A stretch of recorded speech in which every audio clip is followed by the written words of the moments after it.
দর্শক আসসালামু আলাইকুম। লিওনেল মেসির ফ্রি কিক জাদু আর অস্কারের একের পর এক দুরদর্শ সেভ নিয়ে বিস্তারিত থাকছে পুরো ভিডিওতে। ক্লাব বিশ্বকাপের উদ্বোধনীয় ম্যাচে সকালে মুখোমুখি হয় ইন্টার মায়ামি ভার্সেস আল আহলি।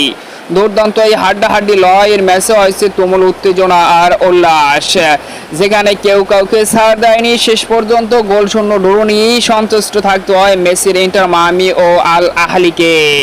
ম্যাচের শুরু থেকেই ইন্টার মায়ামি এবং আল আহলির একের পর এক আক্রমণ। যদিও প্রথম দিকে মায়ামিকে সেভ করেন ইন্টার মায়ামির গোলকিপার ওয়াস্কার ওস্তারি, দারুণ কিছু সেভ দেন। এরপর পেনাল্টি পায় আল আহলি এবং সেখানেও দারুণভাবে সেভ দিয়ে ইন্টার মায়ামিকে বাঁচিয়ে নেন। প্রথমার্ধে ইন্টার মায়ামি যে কয়েকটি সুযোগ পেয়েছে তা কোনোভাবেই কাজে লাগাতে পারেনি, যে কারণে গোল শূন্য নিয়ে অর্ধাংশ পার করে উভয় দল।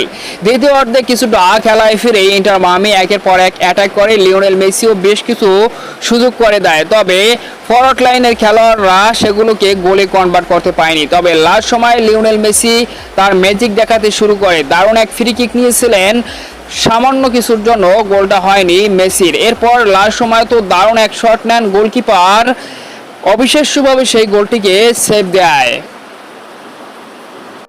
শেষ পর্যন্ত এক পয়েন্ট নিয়ে সন্তুষ্ট থাকতে হয় লিওনেল মেসির ইন্টার মায়ামিকে। তবে এই ম্যাচের সেরা পারফর্মার বিচার করতে গেলে ইন্টার মায়ামির goalkeeper Oscar Ustari penalty save সহ দারুণ কিছু সেভ দিয়ে হয়েছেন প্লেয়ার অব দ্য ম্যাচ। তো অভিনন্দন ইন্টার মায়ামি ও আল আহলিকে।